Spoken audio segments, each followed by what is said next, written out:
Marseille comme Bordeaux attendent de connaître les mesures de précaution pour éviter la propagation du Covid. Les préfets doivent en effet soumettre leurs propositions aujourd'hui au Premier ministre Jean Castex. Le président de la région PACA, Renaud Muselier, réclame la fermeture des plages et des parcs à 20h et l'interdiction des fêtes de mariage.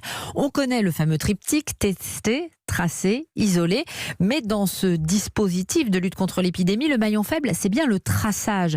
Alors pour mieux remonter les chaînes de contamination, l'assurance maladie recrute 2000 personnes supplémentaires. Victor Dolande.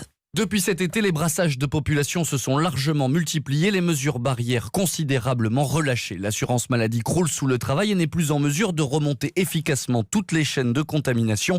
Pour une raison simple, on voit beaucoup trop de monde, selon Benjamin Davido, infectiologue à l'hôpital Raymond Poincaré de Garches. De toute façon, il faut voir moins de monde, ça c'est sûr. Ça facilitera le remontage des chaînes de transmission. Quand vous êtes 5 autour d'une table, dire les 5 personnes que vous avez vues à telle date, c'est beaucoup plus facile que de faire un calendrier de la semaine où vous avez vu plus d'une cinquantaine de personnes. Jusqu'à présent, les brigades de l'assurance maladie avaient pour objectif d'appeler 40 000 cas contacts par jour. Avec les renforts annoncés, les équipes pourraient dépasser la barre des 60 000 appels quotidiens. Autre gros problème dans le traçage, les médecins généralistes, totalement débordés ces dernières semaines, n'ont même plus le temps de renseigner à l'assurance maladie la fiche sur le patient zéro. Sans information sur ce malade, impossible de remonter les chaînes de contamination. Ce sont donc désormais les brigades de l'assurance maladie qui vont soulager les généralistes dans cette tâche. Et puis sachez qu'en Israël, un reconfinement national de 3 semaines a été décidé à partir de vendredi.